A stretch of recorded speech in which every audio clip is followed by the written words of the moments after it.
Hello and welcome to Justice Insight Cam.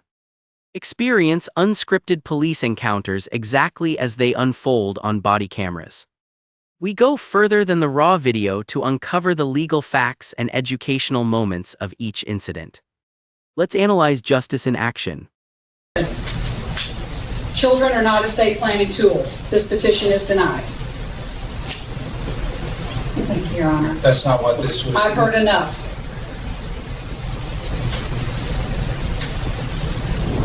The little girl wasn't in the courtroom when the lie finally cracked. That matters. Because adults can survive a hearing. Adults can survive an accusation, a filing, a transcript, a ruling stamped in black ink. Children shouldn't have to. So while lawyers arranged folders and whispered last-minute strategy over polished wood, while a judge adjusted her glasses and flipped through a case file thick enough to ruin a family, the child at the center of it all was sitting in a small waiting room down the hall, coloring a horse blue because nobody had told her that horses weren't supposed to be blue. Inside the courtroom, the grandparents looked exactly like the kind of people courts are trained to trust. Pressed clothes, quiet faces, hands folded in the language of concern. They didn't come in loud, they came in careful. And that's what made them dangerous, because people expect a bad motive to arrive looking ugly. They expect it to sound bitter, obvious, reckless, but this motive came wrapped in soft voices and phrases like stability, family continuity, and what's best for the child. On paper, it was a petition for custody. In reality, it was something else. Something older, something meaner. Something the judge wouldn't fully understand until a single bank statement, one school enrollment form, and a sentence accidentally spoken too loudly in the hallway rearranged the whole case. This is the story of how grandparents tried to take a child from her mother, and how, just when it looked like the court might take them seriously, the real reason came out, clean, cold, and impossible to ignore. And when it did, the judge didn't just deny the petition. She shut it down so hard the room went silent. If you've ever wondered how family court separates concern from control, this is one of those cases, because sometimes the people saying, "We're doing this for the child," are actually doing it for something else, entirely. Before we go further, tell me where you're watching from, city, state, country. And if you've ever seen a custody fight where the loudest claim wasn't the real truth, drop a comment. Stories like this matter because they happen quietly, in ordinary buildings, to families who never thought their pain would become a public record. Now let's rewind, because to understand why the grandparents filed, you have to understand what they lost first, and what they believed they were owed. The mother's name was Eleanor Carter, 31, widow by paperwork, exhausted by reality. The kind of tired that doesn't sit in your eyes, but in the way you move through a room like every decision costs more energy than it should. Her daughter, Lily, was 6, old enough to remember her father's laugh, but young enough to ask where exactly heaven was and whether it had a playground. Eleanor's husband, Marcus, had died 18 months earlier. Sudden cardiac arrest. A collapse. At work. One of those tragedies that arrives with no narrative arc, no villain, no warning scene. Just a phone call, fluorescent hospital lights, and the sound of your own life splitting in half. After Marcus died, his parents, Robert and Diane Carter, stepped in hard. At first, it looked like love. Meals on the porch, babysitting offers, phone calls asking if Eleanor had slept. They said things like, "We're here for you," and Marcus would want us to stay close. And Elena, numb and drowning, said yes. Yes to help, yes to visits, yes to the way they picked Lily up from school, twice a week, because Elena was trying to hold on to a full-time job while grief sat on her chest like a concrete block. For a while it worked, then the help started to change shape. Diane began correcting Elena in front of Lily. Not aggressively, quietly, skillfully. "Oh, she likes the blue cup, not the yellow one." Marcus never let her stay up this late. She shouldn't be, eating that before bed. Robert was more direct. He spoke like a man who believed grief had promoted him. You need to think long-term, he would say. Lily needs consistency. Or, this apartment isn't enough space for a little girl. Or, you're working too much. She needs family. Family. That word began to shift too. At first, it meant support. Then it began to mean ownership. And Elena noticed the difference the first time Lily came home and called her grandparents' house my other home. She didn't get angry, she got cold, because she understood something instantly. They weren't just helping Lily survive grief. They were slowly building a second center of gravity. And if you've ever been in a custody dispute, or even just watched one from too close, you know that people don't always try to take the child all at once. Sometimes they build the argument first. They create routines. They create dependency. They gather witnesses, without ever calling them that. A teacher sees the grandparents at pickup more often than the mother. A neighbor sees the child sleeping over there every weekend. A pediatric office gets their phone number listed as emergency contact. Then one day, those details stop being details. They become evidence of primary caregiving. That's how it starts, not with kidnapping, with paperwork. Eleanor would later tell her lawyer, "I didn't realize I was being replaced until I saw how comfortable they were acting like they had authority over me." The attorney she hired, Marla Singh, family law, sharp-minded, low voice, impossible to rush, nodded when she heard that. She'd seen this before, not the exact facts, but the pattern. Grandparents with resources, a surviving parent with grief, debt, and childcare problems, a child caught in the middle, and underneath it, a legal theory dressed up as concern. When the petition finally arrived, it landed on Elena's kitchen table in a manila envelope beside unpaid electric bills and a half-finished cup of coffee. She thought at first it would be visitation, maybe a scheduling request, maybe more weekends, maybe holiday adjustments. It wasn't. It was a petition for custody, emergency-style language, words like instability, concern, risk, and failure to provide consistent emotional support. Reading it felt like stepping into a version of her own life written by strangers. They claimed she was absent. They claimed she had become erratic after Marcus's death. They claimed Lily's primary emotional attachment had shifted to them. They claimed the child would suffer irreparable harm if the court didn't intervene. Irreparable harm. Those words sat on the page like poison. Eleanor read them 3 times. Then she called Marla and said the sentence people say when reality stops feeling real. "They're trying to take my daughter." Marla didn't reassure her. With empty language, she asked, "What changed recently?" That question cut through panic, because filings don't come from nowhere. They come from motive. Eleanor started listing things. She had recently told Robert and Diane that Lily's school pickup routine had to change. She'd arranged after-school care closer to her office. She'd removed Diane as an emergency contact after discovering the school had called the grandmother first during a mild fever incident. She had also declined their request to take Lily on a 2-week grief retreat to a lake house several states away. Marla listened, then asked, "Anything financial?" Eleanor hesitated. There it was. Marcus's life insurance hadn't been huge, but it existed. A policy through work, enough to pay debts, stabilize housing, and create a college fund if used carefully. And Lily, as Marcus's child, was the beneficiary of a structured survivor benefit through another family asset. Not enough to make anyone rich. Enough to make custody worth fighting over if someone felt entitled to administer it. Marla didn't say what she was thinking immediately. She just said, "Bring me every document tied to Marcus's estate. Insurance, trust language, school forms, emergency contact lists, all of it." Then she added, and don't assume their reason is the reason in the petition. That line matters, because family court often starts with one story and ends with another. The story people file is not always the story they're living.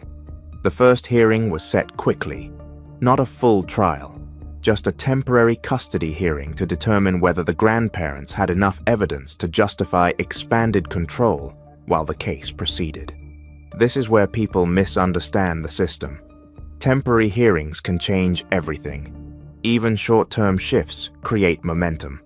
If a child starts spending more time in one home, under court order, that new routine begins to look like normal. So when Marla said, "We cannot lose this first hearing," she didn't mean emotionally. She meant structurally. In the week before court, the grandparents played their roles perfectly. Diane brought school crafts Lily had made at their house. Robert gathered printed photos of birthday parties, zoo trips, and piano recitals they had attended. They obtained letters from neighbors saying they were loving, stable, and deeply involved. On paper, it was strong. But paper is only as honest as the person selecting it. And Marla knew that if the case was really about grief support, the evidence would look one way. If it was about control, or money, or resentment, it would look another. So she started where smart attorneys start. Not with the accusations, with the timeline. She asked Elena to map everything from Marcus's death forward. Who paid what? Who picked Lily up? Who requested school contact changes? Who asked for medical information?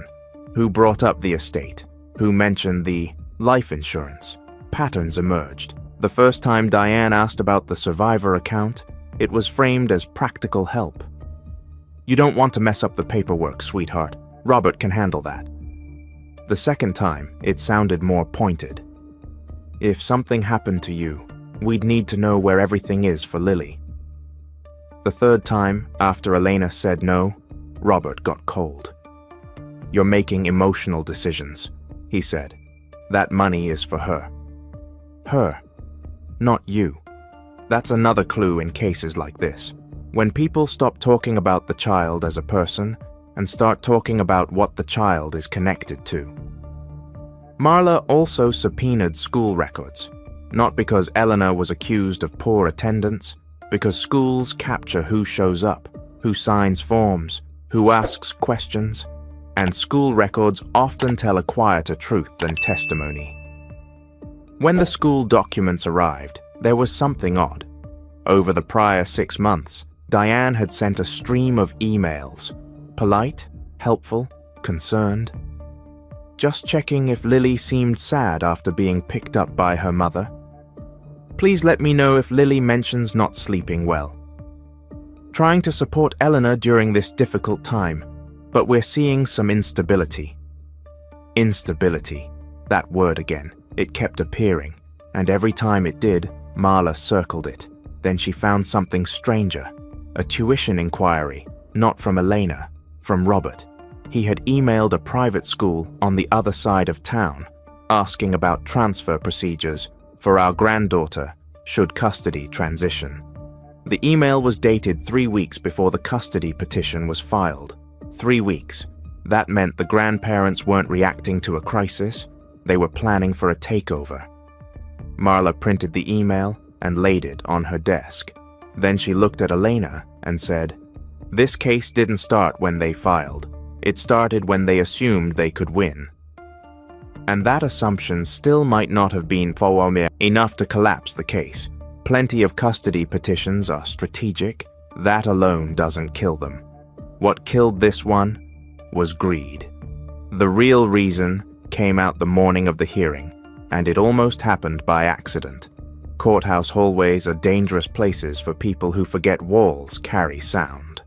Robert and Diane had arrived early. So had Marla and Eleanor.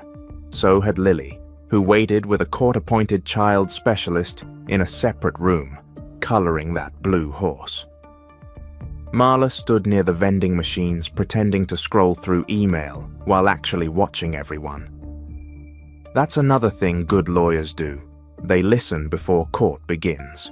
Robert and Diane were about 20 feet away, whispering to their attorney, too low to understand, until the attorney stepped away to answer a call. That's when Robert muttered, irritated, "If we don't get emergency custody, she'll burn through that money before Lily's 18. Diane answered, "And once she remarries, good luck ever seeing where the trust goes." Marla didn't move, didn't react, didn't reveal that she'd heard every word, because some truths are more powerful when they walk into the courtroom behind a smile. When the hearing began, the grandparents' attorney led with the script: concern, grief, instability, a child in emotional danger. He argued that Eleanor was overwhelmed, inconsistent, and not making decisions in Lily's best interest. He used careful language. He never openly attacked her. He framed the grandparents as the stable bridge through a difficult year. The judge, Judge Helena Morris, listened quietly. She had one of those faces that gives away nothing, which in family court is either comforting or terrifying, depending on which side you're on. Then Marla stood. She didn't start with outrage. She started with dates. She showed the email trail from Diane to the school. She showed that the instability narrative began long before any actual incident. She showed that the private school inquiry happened before the petition. She showed that the grandparents had repeatedly tried to access estate documents and trust language. Still, the case could have lingered. The grandparents could say they were simply planning, simply helping, simply preparing in case Eleanor fell apart. That's when Marla used the hallway statement. She didn't present it like gossip. She presented it like motive. "Your Honor," she said, "this petition is not about immediate danger. It is about anticipated control over the minor child's associated assets. We intend to show that the grandparents' concern is financial, not protective." The grandparents' attorney objected, of course, but objections don't erase a line once the room has heard it. Judge Morris looked at Robert directly. "Did you say," she asked, "that the mother would burn through that money if you did not obtain emergency custody?" Robert's face changed, a small change, but enough he tried to recover. "I was worried about my granddaughter's future," he said. Judge Morris didn't blink. "That is not what I asked." Silence. This is the turning point in many court cases. Not a scream, not a dramatic reveal, a question that refuses to be softened. Robert swallowed, then said, "Yes, but out of context." Judge Morris cut him off. Then she did what good judges do when the story starts to shift. She stopped treating the petition as emotional and started treating it as strategic. She asked about the trust, she asked about the benefits, she asked who had sought access and when. She asked why Diane was emailing the school repeatedly instead of supporting the child through the existing custodial parent. And then the final piece landed. Marla introduced an email Diane had sent to a family accountant. One sentence. "Would custody give us authority over the structured distributions?" That was it. No more need for inference. No more need to read between the lines. The room changed, because now the motive wasn't abstract. Now the motive had vocabulary, authority, distributions, control. The grandparents weren't trying to save the child. They were trying to manage what came with the child. And in that second, every earlier phrase, stability, concern, family continuity, took on a different meaning. Judge Morris leaned back. She looked down at the petition, then up at the grandparents, and this is the line people remembered later. "Children," she said, "are not estate planning tools. No raised voice, no gavel, just a sentence sharp enough to end a strategy." She denied the emergency petition from the bench, not later, not after a recess, immediately. But she didn't stop there. She added findings to the record, that the petition appeared driven in substantial part by financial motive, that the court found no evidence of immediate danger with the mother. That repeated attempts to influence school perception, combined with pre-petition planning and inquiries into asset control, undermined the credibility of the grandparents' alleged concern. Then she issued a warning. If this court sees another filing designed to destabilize the child for financial leverage, she said, I will consider sanctions. That word, sanctions, finally made Robert sit back. Diane cried, not because she was sorry, because the plan had failed. Eleanor didn't smile. She cried too, but differently. The kind of crying that comes when your body finally realizes the danger has passed. Outside the courtroom, the hallway felt brighter, not actually brighter, just less hostile. The child specialist brought Lily out. She ran to Eleanor and said the kind of thing children say when adults think they're not listening. Can we go home now? Home, that word, in this case, mattered more than any ruling. Because all the paperwork in the e-cum world had tried to redefine it, and the judge had refused. Now here's where the story goes deeper, because shutting a petition down is not the same as ending the damage. Elena still had to deal with the aftershock. Lily still had to live with grandparents who had shown her, whether she understood it fully or not, that love from them came with ambition. So Judge Morris did something else smart. She ordered family counseling, not to reconcile everyone, but to protect Lily from future triangulation. She also ordered that all non-emergency communication about school and healthcare go directly through Elena, with no side-channel contact from the grandparents unless explicitly approved. In other words, boundaries. Because in family court, the best ruling is often not punishment. It's structure. And that structure revealed another truth over time. Once the financial leverage path was closed, the grandparents' urgent concern faded fast. The frantic calls slowed. Vita for school emails stopped. The insistence that Lily needed rescuing went quiet, which tells you a lot. People who are truly motivated by the child keep showing up, even when they don't get control. People motivated by control often disappear when the control disappears. That's the part some viewers may disagree with. So let me ask you directly. If grandparents genuinely love a child, should they ever try to take custody from a surviving parent? And if so, what should the standard be? Comment your take, because this is where family, money, grief, and law start colliding in ways that don't fit easy slogans. For Elena, the hardest part wasn't the hearing, it was the reframing. She had spent months thinking maybe she was failing. Maybe she was too tired, too distracted, too changed by Marcus's death. Maybe their criticism had some truth in it. That's what manipulation does. It makes you audit yourself while someone else builds a case against you. Only after the judge spoke did Elena fully understand that the petition had never been about her parenting in the way they claimed. It had been about positioning, about access, about money. And there's a particular kind of rage that comes with learning your grief was treated like an opportunity. Because remember, Marcus had died. This family was already bleeding.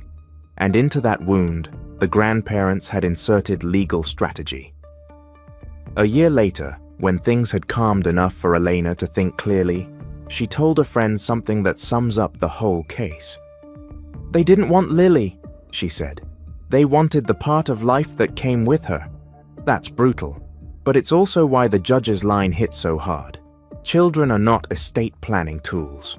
We like to believe custody fights are about love. Sometimes they are. Sometimes they're about fear. Sometimes they're about revenge. And sometimes, underneath all the language of concern, they're about access to resources nobody wants to admit they care about. This case forced that into the open. And once it was out, the law did what it was supposed to do. It shut the door. Not because the court disliked the grandparents, because the court saw the child clearly. That's the central lesson here. A child is not proof of moral worth. A child is not leverage. A child is not a pathway to control assets, trust distributions, or life insurance adjacent decisions. A child is a person. And the second adults start orbiting money instead of the child's actual well-being, the court has to draw a line. Judge Morris drew it hard, and maybe the most important thing she did wasn't denying custody, it was naming the motive, because unnamed motives stay dangerous, they stay respectable, they keep wearing good clothes and saying, "for the child." Once named, they lose some power. So if you take anything from this story, let it be this. When someone rushes into court trying to take a child, don't just listen to what they say they're afraid of. Look at what they were asking about before the filing. Look at who they contacted. Look at what documents they wanted. Look at whether the urgency started before the so-called emergency. Because in family court, the truth often arrives sideways. Not in the accusation, in the paperwork around it. And in this case, the paperwork didn't just tell the truth, it told on them. That's why the judge shut it down. Not out of emotion, out of clarity. And that clarity gave a child something more valuable than a courtroom win. It gave her home back. If you want, I can also turn this into a more dramatic version, a more legally realistic version, or create the matching YouTube title, description, thumbnail text, and tags for it. Thanks for watching our coverage. If you gained valuable insights from this case, make sure to like, share, and subscribe to Justice Insight Cam. Remain observant, stay safe out there, and catch our next investigation.